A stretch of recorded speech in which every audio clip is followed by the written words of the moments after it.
Hello guys, welcome back to the channel and to another deck profile. This time we're going back to our roots, back to White Forest. This is a small update that I have from my previous uh, White Forest Snake Eyes Azamina build, because I hadn't uploaded anything with the updates of post Alliance Insight, I think it was the name, where we got the Bellstar Vengeance. And yeah, I'm just gonna show you a little update. I just went to locals with this deck and managed to get second place. Uh, it performed really well. It's mainly still pure gas. There's really no space for the non-engine, but it works really well because you have all three engines working together and they have a lot of synergy together. Of course, we're still missing the one piece being the original Sinful Spoils, but uh, sadly that needs to remain the balance. Otherwise, Snake Eyes will probably come back and wreck the format again.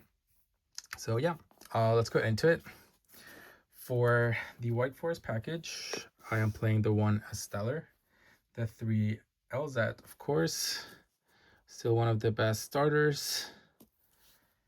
The, of course, 3 Sylvies, because Sylvie is still the best normal summon. The 1 Rusia, and the 1 LZ Azamina. 4 spells on this engine. 2 Tales of the White Forest. I chose to play 2 because it's our bridge for the White Forest engine. If we open, say, Azamina stuff, even sometimes with the Snake Eyes, you can also bridge into it. So I'll talk about it later, but this is 2 mainly because of that, just to have access more easily to the White Forest package. Then, of course, the 1 Scourge and the 1 Woes. Woes is still really good. It's just kind of like good against like those full wallows plays. It lets you like kind of play around that. And yeah, it's always like a nice card to see to have another interruption. But yeah, that's it for the White Forest package. Then into the Sinful Spoils slash the Bellstars. 3 Witches, of course, which is pretty much what gets all engines going. It helps to get into Azamina. It also helps you bridge to White Forest. So it's just like the best card in the deck in that sense. The 1 Vengeance, because vengeance is vengeance. And the 1 Diabels, the White Witch, with the Filia de Diabel and the Curse of Diabel package. Yeah, this is like the pretty standard lineup for this engine. Although during the while playing it, I didn't miss this card as much. What really is good about this one is that it has the protection from destruction effect. So it's like decent, but you don't really need it to get access to this. I will show you why later on with the rest of the profile. But like it's still good because this card going second is still really good. And then like this is also like a good bait for this. So it's still good cards to have around overall. And for the rest of the Sinful Spoils, of course, a 3 wanted, because as long as this card is a 3, this card will be a 3 in any White Forest or Sinful Spoils build. 2 Deception, because we are playing the Azamina package, like the heavy Azamina package. So it's just easier to have more access to it. But I could argue myself that it could be cut to 1 and it would still be okay. The 1 Sinful Spoils of Russian Snake Eyes, really good card. It really against K9 to get a it was really good because it really just baited every interaction with the quick play spell, just like force it right away and prevent you from getting 1 additional pop, or like any other of the targets. The C104, it's just a very good card. the one Sinful Spoils Thesaurus. I still play this card. I still think it's amazing. Gives you so much recursion, so much recovery, and helps you dodge things. And especially in this build where it's all gas, it just keeps you going, both going first and second, and it just gives you a lot more in the grand game as well. And the one Slumber Morian, because still the best, one of the best simple spell traps.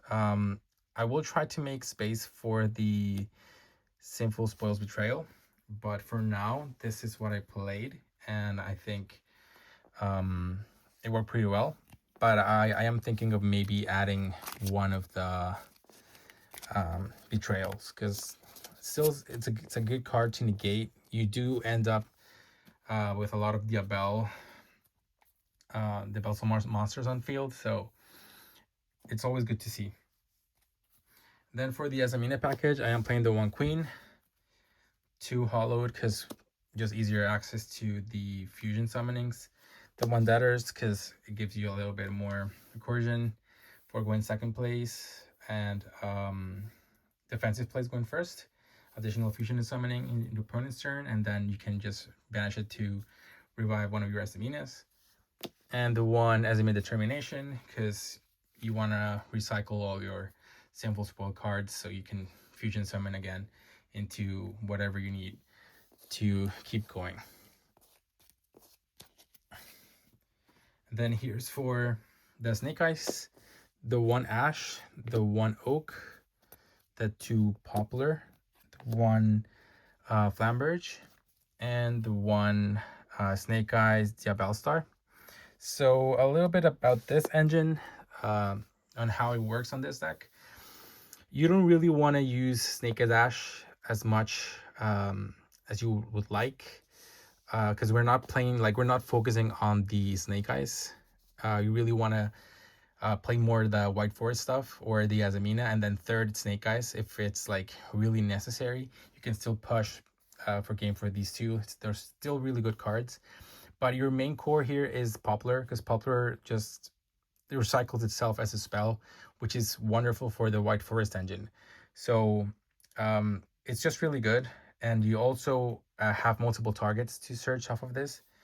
You have the Subversion Snake Eyes, and you also have the Temple and the Dramatic Snake Eyes Chase.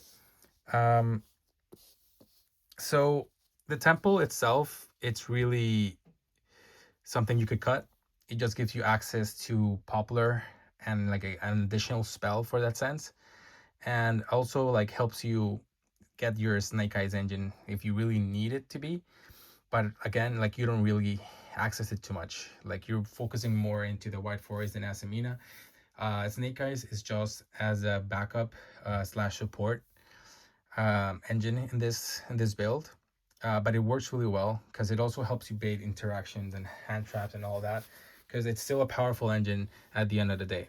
So the Bellstar Snake Eyes has a particular function in the deck, because if you have Tails plus this, that you can either summon it with your Snake Eyes Ash, you can bridge into the White Forest engine that way.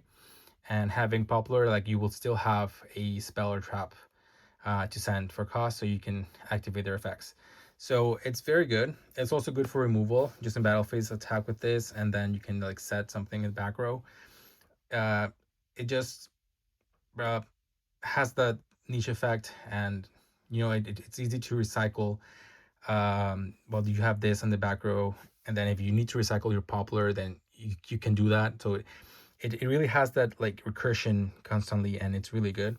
Dramatic Snake Eyes Chase is really good because you can put any Diabolister monster, so not necessarily this, but you can also put Vengeance, and then during the end phase you can banish this card and then summon Vengeance. So that's another way to summon that card, because obviously a lot of people are gonna try to stop you from playing Diabolister Vengeance, but you have this, you have the Filia de Bell, and of course you have Wanted as well to access the Vengeance. So there's plenty of ways, and you're always going to have it pretty much live at any point. So really, really good. But like I said, yeah, Snake Eyes just playing a support role in this deck. Really, really good. It puts a lot of pressure. Flamberge, amazing because it lets you recycle these and these. So it's really, really good. But again, you don't really want to spend your normal summon using the Snake Eyes engine unless like it's a mandatory necessary because yeah, you just don't have any other choice. And the one last card, Bonfire, because again, it's access to Popular, and then Popular access you to the other, uh, either Snake Engine or your Sinful Spoils or your Dramatic Chase if you want to like access your Vengeance at the end phase. If you see like maybe that's what you actually need to finish up your plays. That's it for the main deck, guys. It's 43 cards or 42. Sorry, I can't remember. It's either 43 or 42. For the extra deck, we are playing the standard White Forest Synchro lineup. The one Diabel, the one Arciela, the one Silvera, and the one Poplar of the White Forest. Pretty standard, I would say. You will need to play this, these four. And then for the last synchro, the Snake Eyes Doom Dragon. Because, yeah. Oh, sorry, Vengeance Dragon. Because it's just an additional interruption using this and Vengeance as synchro material. For the fusions, the one Murcielago, the one Sylvia, the one Sol, the one Regina, the one Saint Azamina, and the one Azamina. As the Azamina, we are playing all of them. They're still really good. Like this two pretty much are part of your end board. But if you open like a lot of Sinful Spoils, which you actually do, you can summon this plus that, and then just go up from there. Like depending on what you want, this really is good against Vanquish Soul, against pretty much anything that targets their own field. Today particularly against Vanquish Soul, like they had to get rid of this card because it was really hard to interact with, because it also shuts down their the Canine Quick Play spell. So it's really, really good in that sense. Then I chose to play the two Snake Eyes Doom Dragon. Just because like we have a lot of plays to put monsters in the back row with the Snake Eyes, with the Poplar, and it's a good going second card. You can just go with it and clear boards, and it's also a big beater. And yeah, I just thought it was a good card. You can also hard fusion summon it with LZ Azamina if you really get to that. But yeah, other than that, it's just a good card. Sadly, I did not use it today. I think I could have cut it to one and maybe play Chaos Angel instead. But yeah, I guess you could do that. Just cut one of them and play one Chaos Angel. But other than that, I think two, like you do see two. That's what I'm saying. And then for the last two, the one SP Little Knight and then one Promethean Princess. Promethean Princess is just as an additional support for the Snake engine, but like I said, we don't really access that engine that much. So it's pretty hard to see this card. You don't want to lock yourself into fires either. So I think you can definitely cut this card and maybe put Chaos Angel in. But yep, that's the deck. It was really good, really fun. Like I said, it's all gas, so you do have a lot of interactions and a lot of interruptions.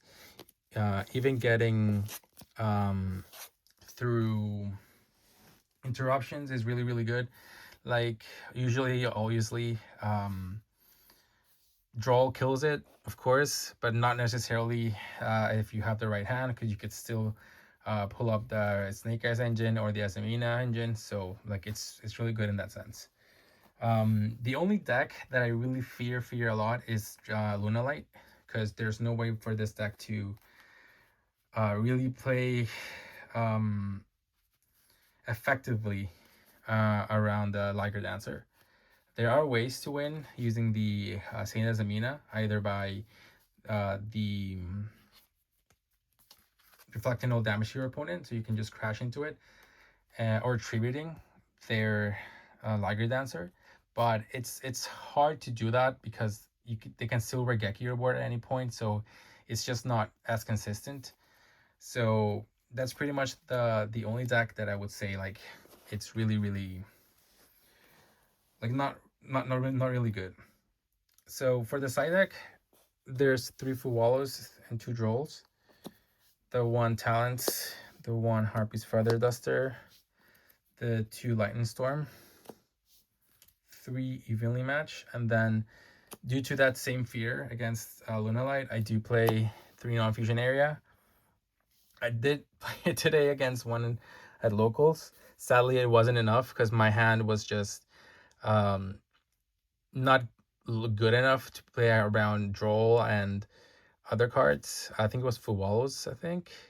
So this did buy me another turn, but sadly, yeah, they got rid of them with the SP Little Knight, and I just couldn't like top deck something good enough to go through the board. But this is the side deck. You usually side out the Snake Eyes engine to put this in.